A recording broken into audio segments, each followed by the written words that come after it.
My name is Daniel Cole. And if you ask me, my life ended a long time ago. Not on the battlefield, where a bullet could have taken my skull apart at any second. Not during those freezing underwater dives as a Navy SEAL, lungs burning, vision tunneling as oxygen slipped away. No. My life really ended the night I was still just a boy, when the flames of a religious civil war swallowed everything I loved. I remember that night with a clarity I wish I didn't have. The church bells rang, not as a call to prayer, but as a death knell. My mother clutched my hand, pulling me through the smoke, while my father stayed behind with an old hunting rifle. He wasn't trying to win, just trying to buy us a few minutes more. I'll never forget the spray of red across the ground, the voices shouting, "God will judge you," as they butchered him. God, that word has been poison to me ever since.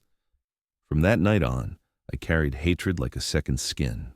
I grew up hollow, and when the time came, the military was the only place I fit. I became a SEAL, a weapon honed sharp, mission stacked up, blood on my hands outnumbered the prayers I'd ever spoken. I learned to breathe through the noise of gunfire, to sleep beside corpses. On the battlefield, I was useful. But in the silence after, the nightmares returned again and again. I left the service after one last deployment in the desert. My body came back intact, but something inside me didn't. At 30, I looked 45. My beard grew in patches, my eyes were always red, and the mirror only showed me a man rotting from the inside out. I needed work, any work. That's how I ended up a security guard at a rundown supermarket. My nights were spent walking aisles, shooing away teenagers, occasionally restraining a drunk. To most people, I was just another quiet, intimidating guy in a uniform. No one knew that every time I closed my eyes, I woke up choking on the smell of burning flesh from decades ago. I had a habit, maybe a twisted ritual. After my shift, I'd sit in the break room and turn on the TV. Preachers, choirs, sermons. I didn't watch because I believed. I watched to remind myself how hollow it all was. Every verse, every hymn was like a knife in my gut. I'd sit there with a bitter smile and mutter, "Where was your God when my father bled out?" People say time heals all wounds. I laugh at that. Some wounds don't close, they fester, they grow. They become part of who you are. My scar was shaped like a cross soaked in blood. I had no friends. The brothers I fought beside were either dead still serving or living civilian lives that had no room for me. I locked myself in a small apartment with peeling paint and empty bottles. A picture of my parents face down on the table so I didn't have to look at them. I slept through the day, worked through the night. That was my loop. Sometimes I thought about ending it. Pulling the trigger would have been easy. But dying felt like letting go too soon. Living was punishment, and I wasn't finished suffering. Or maybe I wasn't finished hating. That was when he appeared. A man I had never seen before. Standing in my apartment doorway at 3 a.m, just as I came home from a shift. He didn't sneak in. He didn't threaten me. He just sat down like he belonged there and said, calm as stone, "We have a job for you. There are abandoned churches that need to be erased. You'll be paid more than you've ever dreamed of. And you'll finally be doing what you've always wanted, burning faith to the ground. All you have to do is say yes." I looked into his eyes. I didn't see lies. I didn't see fear. I saw something I recognized, darkness. And in that moment, I knew hell had opened its doors, and I was ready to walk through. The man introduced himself as Mr. Grayson, though I doubted that was his real name. He wore a suit too expensive for someone visiting a broken-down apartment like mine, and a watch that gleamed in the dim light of my kitchen. Everything about him screamed control. Every gesture, every word was precise, deliberate, like he'd practiced them 100 times in front of a mirror. He leaned back in the chair as if my home belonged to him, folding his hands over one knee. "Daniel Cole," he said, letting my name hang in the air. You've lived a hard life.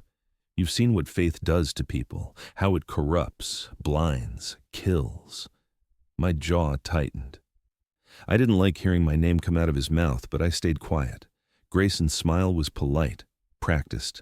We share the same view, you and I. Religion is a sickness that needs to be cauterized, and there are places, churches, that no longer serve any purpose except as shrines to hypocrisy. They are abandoned, rotting, but still dangerous. You understand fire, Mr. Cole.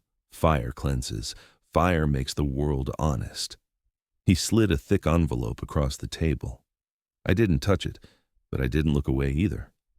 The corner was open, just enough for me to see stacks of bills inside, crisp and new, more money than I'd seen in years. You're a soldier without a war, he continued. We can give you one. All you need to do is visit the places we tell you, make sure they burn. Nothing more, nothing less. I finally spoke, my voice low. And why me? Grayson tilted his head slightly as though the question amused him. Because you have no illusions left. We've tried others. Men who claim to hate religion, but deep down, when they faced it, they hesitated. They still carried scraps of belief in their hearts.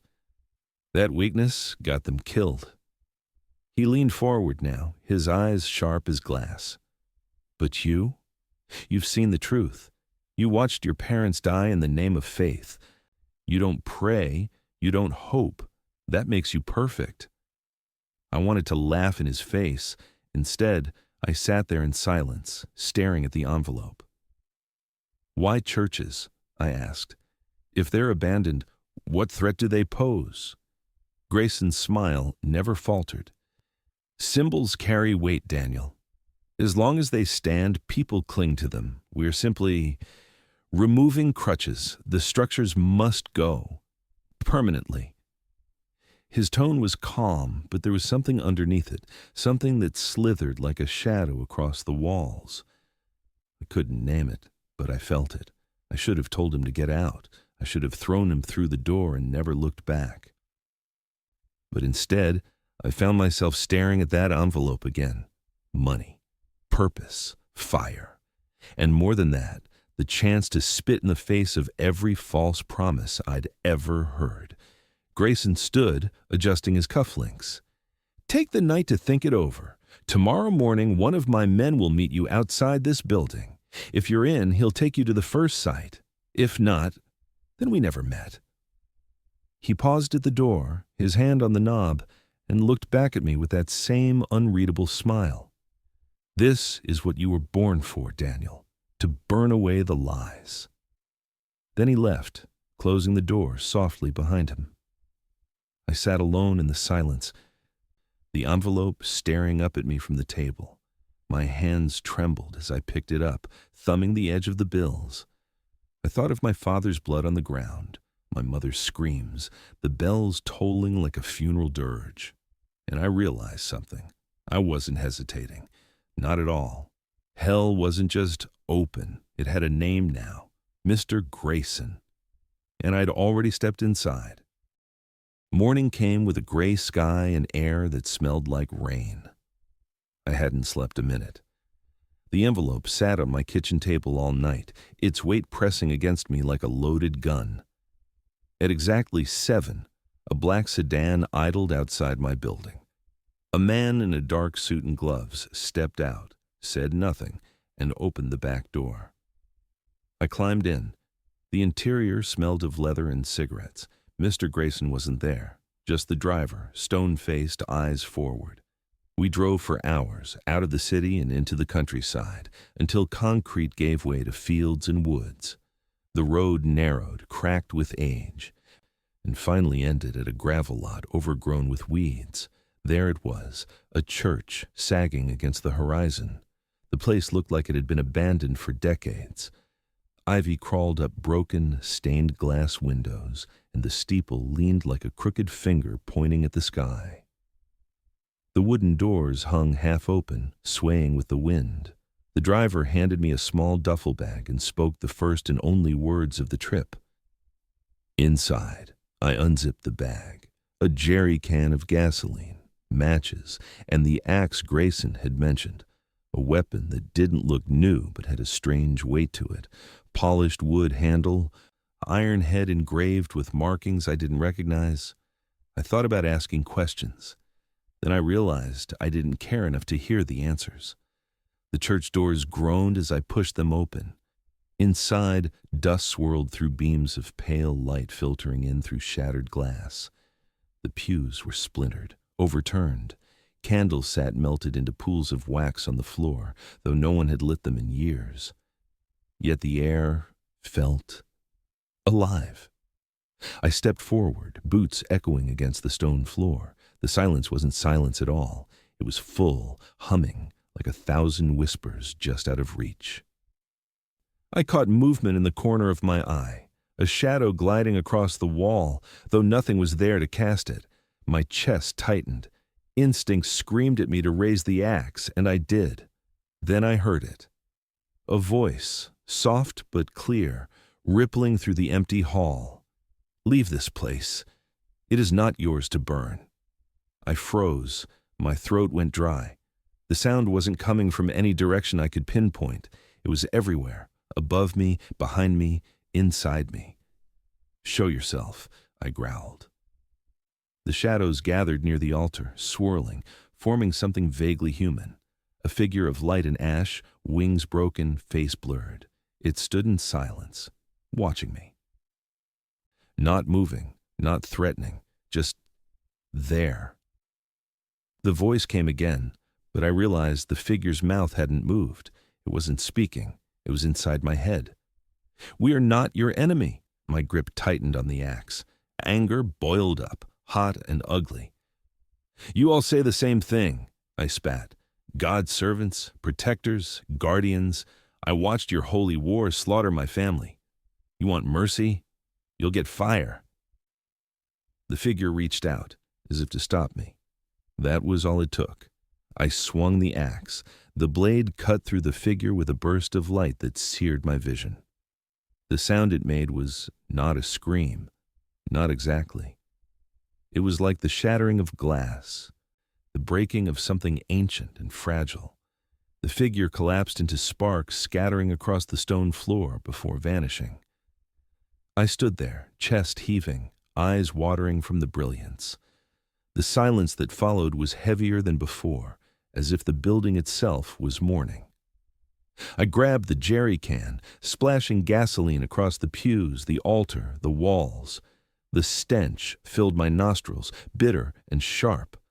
With a flick of a match, fire bloomed to life, crawling hungrily across the wood, licking up the tapestries, devouring everything in sight.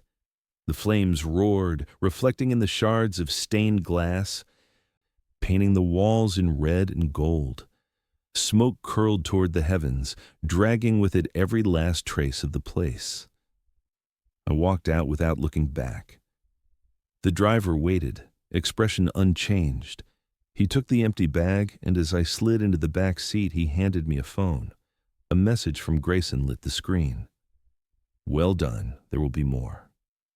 I closed my eyes as the car pulled away, the fire's glow fading behind me. My hands still trembled, not from fear, but from something worse. Satisfaction. The jobs didn't stop. One church burned, then another, then another. Each time the process was the same. A black car, a nameless driver, a duffel bag with fuel and matches, and the axe that never left my side.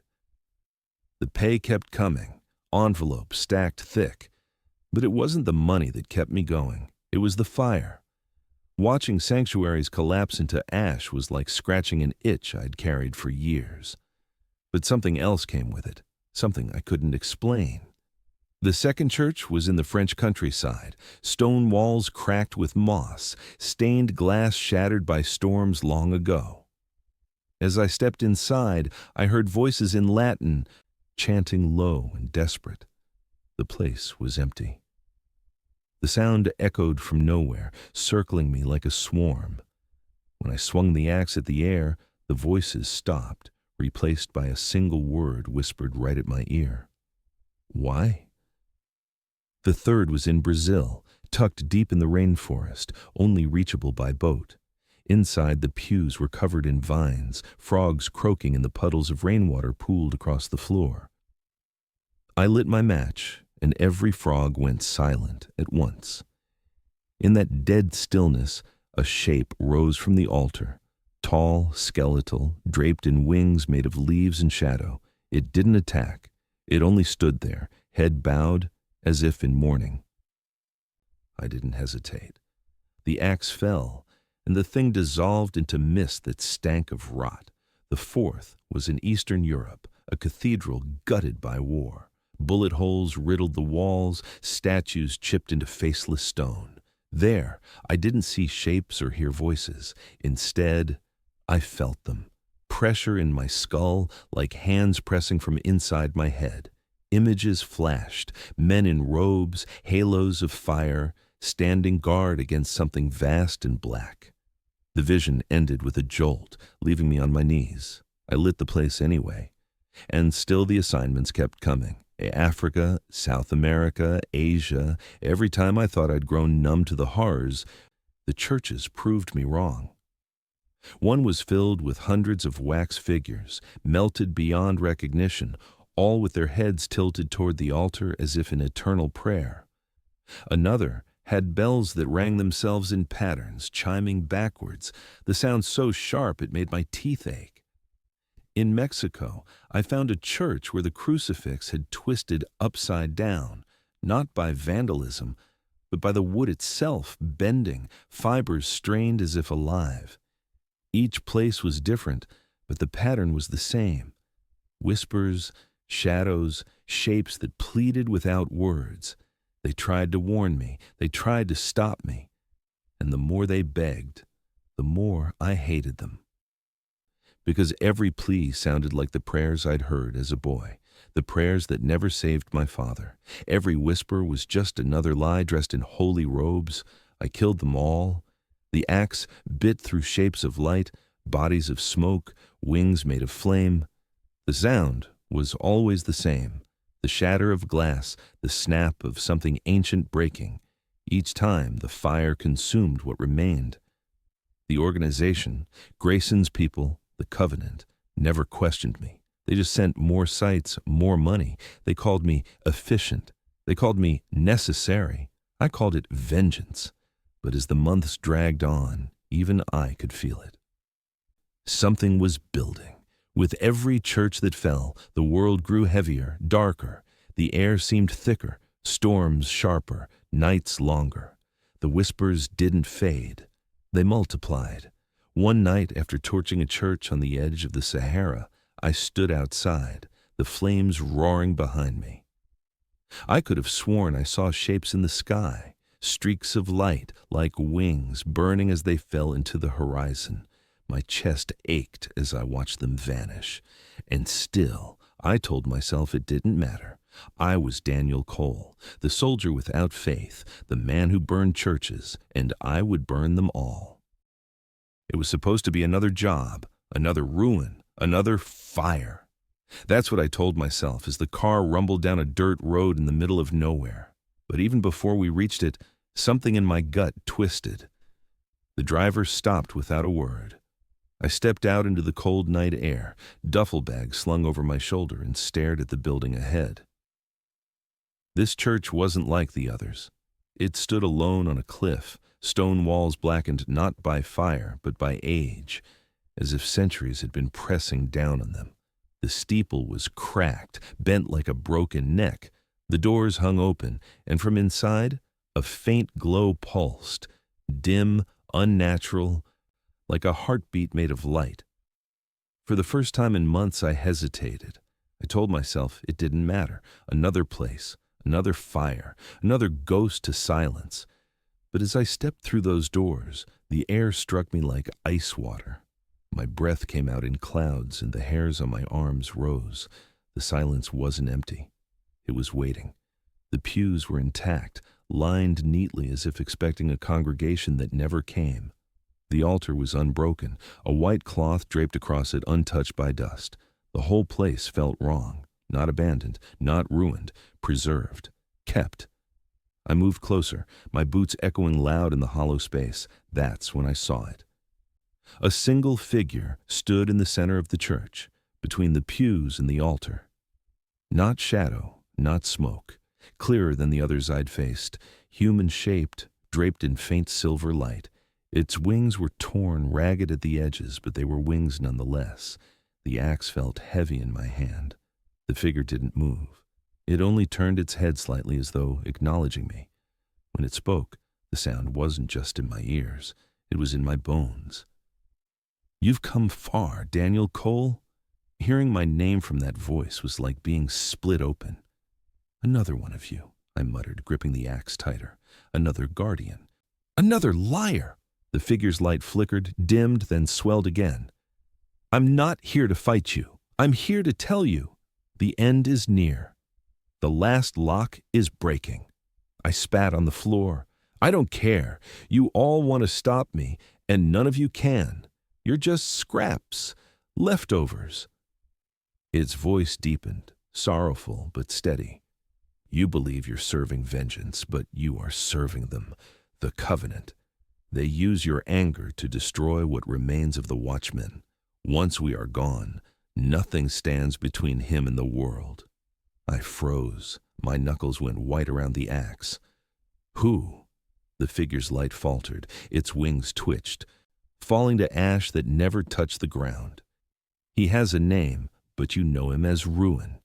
He waits, and when the last sanctuary falls, he will rise. You think you hate faith, Daniel Cole, but when he returns, there will be nothing left for you to hate. Only fire, only chains." My throat burned, my teeth grinding. "Enough!" The figure stepped closer, the light spilling over me, cold and piercing. For a moment I saw something in its face, a glimmer of pity. "Find the truth. Stop the nightmare before it repeats. Someone will guide you. Look for him. Trust him." I swung the axe.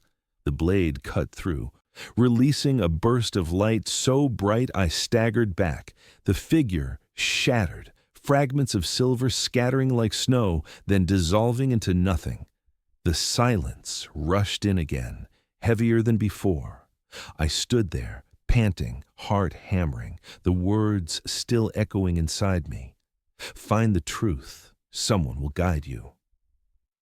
I forced myself to move, pouring gasoline across the altar, the pews, the cloth. My hands shook as I struck the match.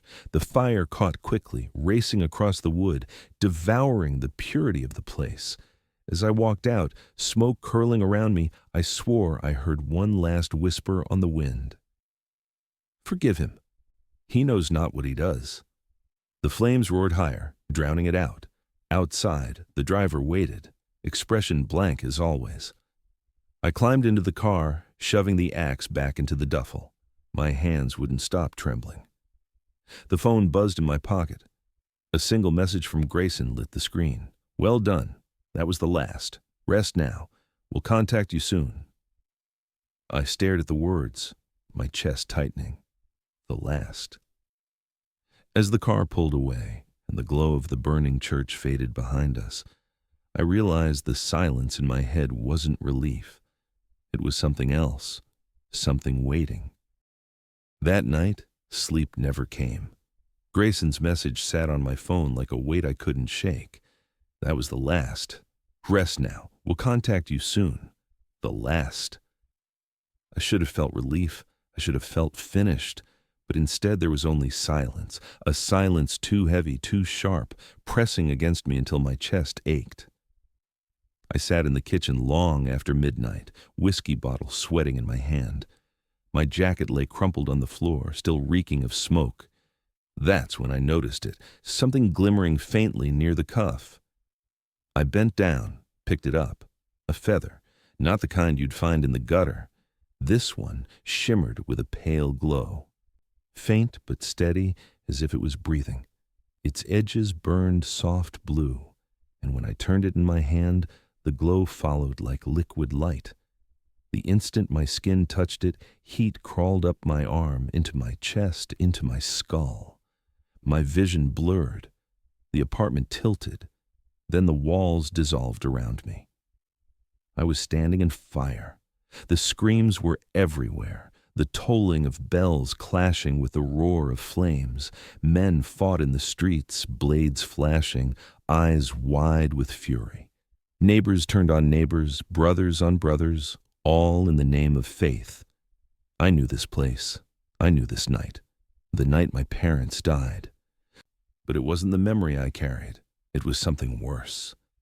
Through the smoke strode a figure draped in white robes, wings spread wide. People surged after him like moths to flame, shouting his name, worshiping him. An angel, they thought, a savior. But when his head turned, the truth carved me open. His light wasn't holy. It was fire. His smile wasn't mercy. It was hunger. And his eyes burned black, endless and consuming. Lucian. The name slammed into my mind like a hammer. I saw my father raise his old rifle, desperate to buy us a second more.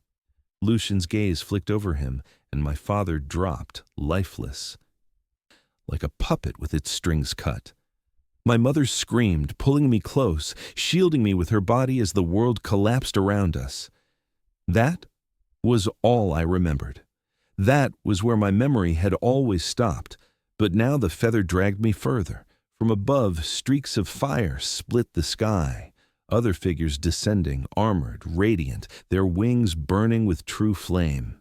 Angels, real ones. They clashed with Lucian in a storm of thunder and steel, earth splitting under the weight of their war.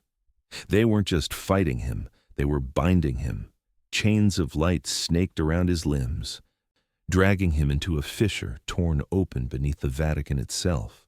Lucian roared, his voice splitting stone, but the angels forced him down, sealing him beneath with symbols carved from their own essence. The cost was ruinous. One by one, their strength bled away. Some fell where they stood, wings extinguished, their light snuffed out. Others faded, scattering like embers in the wind. The few who remained, scattered across the earth, broken but resolute, choosing to linger near sanctuaries to guard against his return. The same monsters I'd been cutting down. My stomach turned, my knees buckled. They hadn't been demons. They hadn't been liars. They had been wardens, watchmen, sentinels keeping Lucian chained, and I had slaughtered them. The vision ended with a final image. One angel collapsing, a feather slipping from his hand as he whispered words I couldn't hear. The feather fell into darkness, the same feather now in my grasp. I hit the floor of my apartment, gasping, bile in my throat. My hand shook around the glowing quill, its light pulsing with every beat of my heart. Then a voice stirred inside me. Not words, not exactly, but meaning pressed into my mind. Daniel Cole, you were never meant to destroy us. You were meant to carry us, to finish what we began. The glow dimmed, fading to a dull shimmer, but the weight of it remained in my palm. I sat there until dawn, broken and hollow, the truth crushing me. I hadn't avenged my parents. I hadn't cleansed the world of falsehood. I'd been the weapon that destroyed its last line of defense.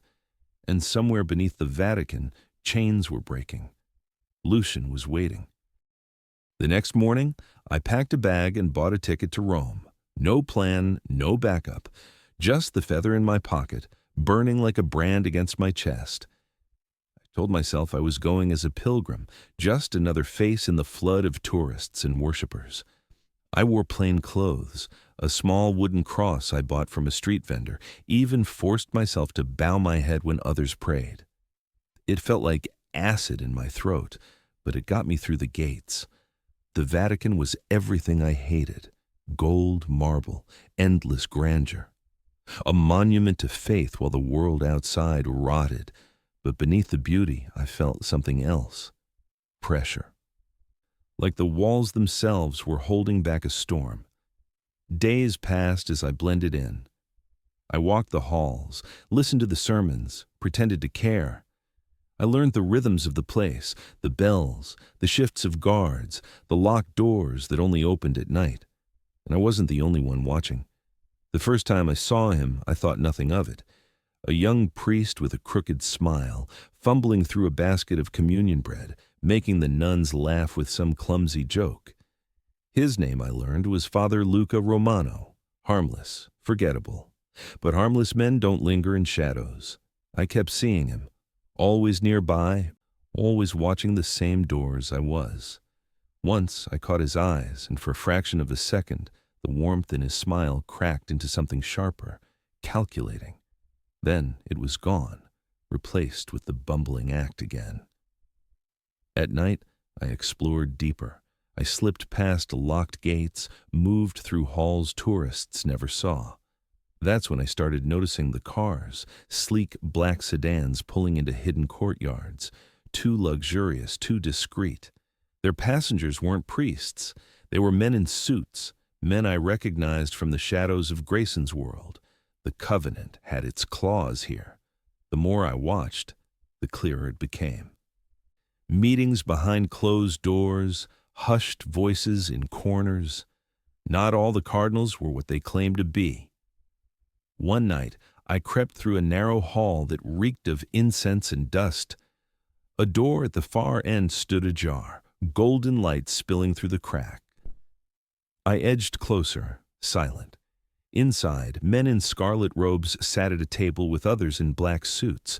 I recognized one face instantly. Grayson. His voice was low, but I caught fragments. The watchmen are gone. The last one destroyed. The time is near. Victory is ours. My stomach turned cold. I stepped back, heart hammering, careful not to make a sound. But then, movement, a shadow shifting behind me. A figure lunged. I spun, my fist connecting with a jaw. We grappled in silence, blows landing hard but controlled, neither of us willing to make noise. I slammed him against the wall, ready to finish it, when I ripped back his hood and froze. It was Father Luca Romano, the clumsy, smiling priest. We both stood there, breathing hard, the mask between us shattered. His eyes weren't soft anymore. They were sharp, trained, full of fire. For a long moment we said nothing. Then Luca broke the silence, voice low, urgent. "You're not with them."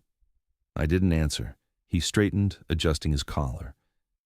The disguise of a bumbling priest gone. Good. Because if you were, you'd already be dead. We stared at each other, two men caught in the same snare. And in that silence, I realized the figure in the church had been right. Someone will guide you, and his name was Father Luca Romano. We moved quickly, away from the chamber where the cardinals and Grayson were meeting, down a stairwell, through a narrow hall lined with locked doors until we found a small chapel, dark and abandoned. Only then did Luca finally speak. He pulled back his hood, smoothed the sweat from his face, and looked at me with eyes far older than his smile had ever suggested. "Name's Father Luca Romano. At least that's what they call me here. In truth, I'm an agent of IIC, the Italian Internal Security Service." I stared at him, still catching my breath. A priest and a spy. That's a hell of a combination. He shrugged, a tired smile flickering.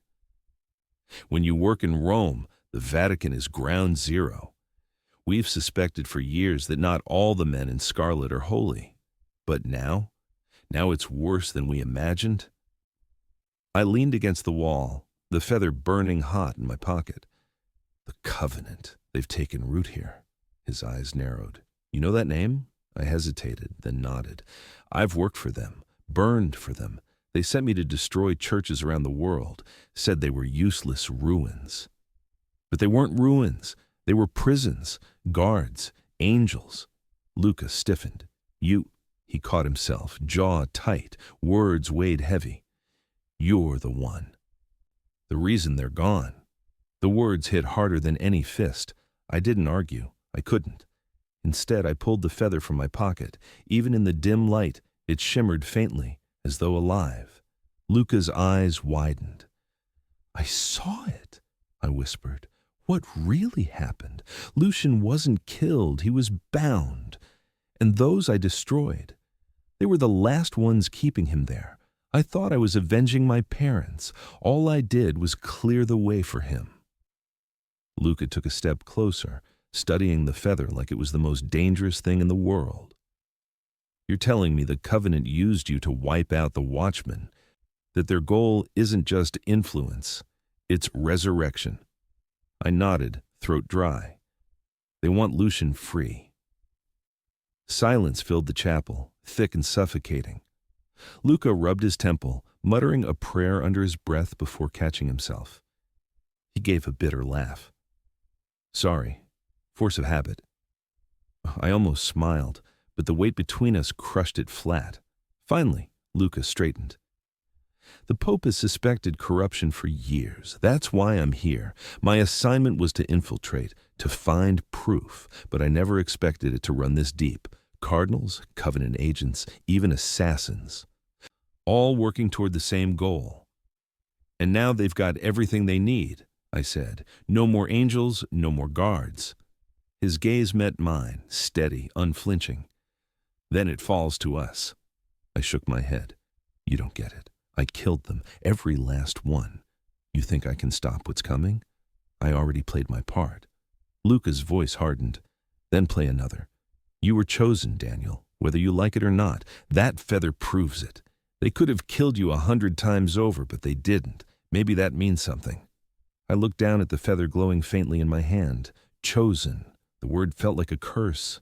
Luca stepped closer, his tone low but fierce. If Lucian rises, there won't be sides left to choose from. Just chains. You want to hate God? Fine. But help me stop the devil. The words settled between us like stone. For a long time, I said nothing.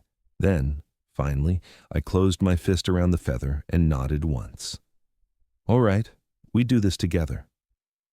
Luca exhaled slowly, the tension in his shoulders easing just a fraction. Good. Then listen closely. They're planning something soon, something final. If we're going to stop it, we need to move before the ritual begins. The chapel fell silent again, but this time it wasn't the silence of despair. It was the silence before a storm. Two men, haunted and damned in our own ways, bound by something neither of us fully understood.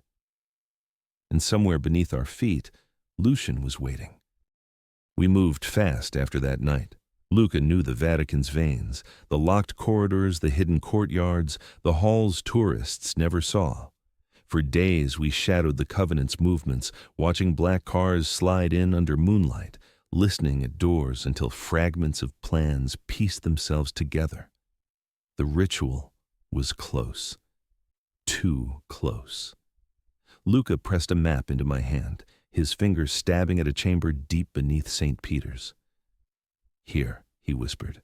They've prepared it for weeks. This is where it happens. I gripped the axe tighter, the feather burning hot in my pocket. Then we ended tonight. We went in armed, my axe and Luca's pistol tucked under his robes, moving through shadow, slipping past guards who looked more like mercenaries than holy men. We descended into the earth. At the final door, we nodded to each other. I kicked it open, ready for the sight of chanting cardinals, black-suited killers, the ritual in progress. But the chamber was empty. No chanting, no torches, just a vast stone room, silent and bare, lit by a single candle flickering at the far wall. Something was wrong. I turned to Luca, but before either of us could speak, the sound of boots thundered from behind. The door slammed shut, and the room flooded with armed men, black suits, masks, rifles raised. We were surrounded. A dozen lasers cut across my chest. I tightened my grip on the axe, but Luca's hand pressed against my arm. His eyes were steady, resigned. He shook his head. We'd walked right into their snare. They disarmed us, ripped the axe from my hands, shoved Luca to the floor. The feather stayed hidden, tucked against my ribs, its heat scorching my skin like it knew what was coming. They dragged us down another corridor, deeper into the Vatican's bones, until the air turned damp and foul. The stench of mold and something older, something rotten, filled my nose. When the doors opened, I understood why. The chamber inside was vast, carved from stone blackened by centuries. Symbols glowed faintly across the floor, spirals of fire etched into the rock. And at the center stood the Covenant. Cardinals in scarlet robes, Grayson among them, all ringed around a single altar. And above the altar, chains glowed white-hot, straining, cracking. From within the fissure they bound, something stirred. Lucian. The sound wasn't a sound at all. It was pressure, crushing the air, rattling my bones, a laugh that came from everywhere, a growl that shook the marrow in my teeth. The chains split further, light spilling out like blood from a wound. The cardinals chanted louder, their voices blending with the mercenaries' shouts. Grayson's eyes found mine across the room, and his smile was calm, triumphant. "All obstacles removed," he said, voice echoing. "Even you, Daniel, especially you. The world will remember you as the man who burned its guardians to ash." I tried to lunge at him, but the guard slammed me to the ground. My face hit stone, blood filling my mouth. Lucas struggled against his captors, fury blazing in his eyes, but even he was held fast. The chains shattered, light exploded, not warm but searing, poisonous. And from the fissure rose a figure tall as a cathedral, wings unfurled like blades of shadow. His face was fire and ruin, eyes pits of endless black flame. Lucian had returned. He stepped onto the stone, and the Covenant fell to their knees, voices shaking with awe. I couldn't move, couldn't breathe. His presence crushed me flat, like gravity itself had turned against me. He looked down at Luca and me, his grin slow, deliberate, cruel. "So these are the gnats who scurried in my chains," he said, voice like thunder rolling through the dead. "And this one..." His gaze fixed on me, and I thought my skull would split apart under its weight. The butcher of my jailers, my loyal servant, though he did not know it. The cardinals laughed. The mercenaries shouted their victory. And I realized we weren't here to stop a ritual. We were here to witness it. The trap had been perfect. Luca's eyes met mine, desperate but unyielding. He whispered through blood and broken teeth, "Not over, not yet." But as Lucian's shadow fell across us, as the weight of hell itself bore down, I wondered if he was wrong, because in that moment, it felt exactly over. Lucian's presence filled the chamber like poison, choking every breath. His wings unfurled, tearing through stone as if the Vatican itself was paper. The Covenant cheered, cardinals falling to their knees, mercenaries raising their rifles in salute.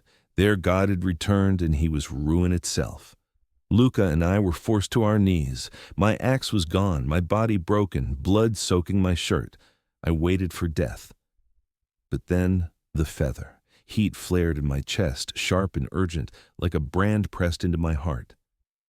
My pocket burned. My hand clawed at it, desperate, and when my fingers closed around the quill, light erupted. Lucian's eyes flicked down, curious. The feather pulsed, each beat in sync with my heart. My vision blurred, and suddenly I wasn't in the chamber anymore. I was standing in endless light, surrounded by figures I had killed. Angels, their forms fractured, their wings broken. They didn't strike at me. They didn't curse me. They placed their hands upon me. "We are not gone. We are with you. One vessel, one flame, one last chance." The light collapsed into me, filling my lungs, my blood, my bones. Power seared through every nerve, splitting me open and stitching me together again. I screamed, but the scream became a roar that shook the chamber walls. When my vision cleared, I was standing tall again, my wounds sealed, my body burning with strength not my own. Light crackled from my hands, wings of fire unfurling behind me. Lucian's grin faltered. The Covenant gasped, their cheers choking off. I stepped forward. "This ends now." The clash shook the chamber. Lucian struck first, a sweep of his wings that shattered stone pillars like glass. I met him head on, light colliding with shadow, the blast sending cardinals sprawling and mercenaries screaming. Every strike rattled the world. His fists were storms, his voice thunder, but I met him blow for blow, wings shielding Luca as he crawled to safety. Fire burned, stone cracked, and still we fought, locked in the kind of battle no man should ever witness. But power has a cost. With every strike, the angels inside me faltered, their voices dimmed, their strength waning. My knees buckled, my chest tore with fire. Lucian laughed, forcing me to the ground. "You are nothing but borrowed light," he hissed, pressing me down. "When it burns out, you will be mine." I gasped, vision swimming. My hand trembled against the stone, searching, finding only dust and blood. Then Luca's voice cut through the roar. "Pray!" I barked a bitter laugh through blood. "I don't do it," he shouted, eyes blazing. "They chose you. Let them hear you." My throat burned. I had no prayers, no faith, only rage. But the words tore out of me anyway, raw and desperate. "Help me." The chamber split with light. Dozens of voices answered, wings of flame spiraling down, flooding through me.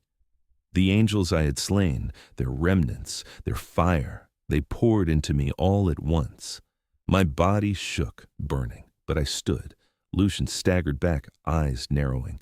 I launched forward, fists blazing, wings shredding shadow. We clashed again, but this time his laughter died. Blow after blow.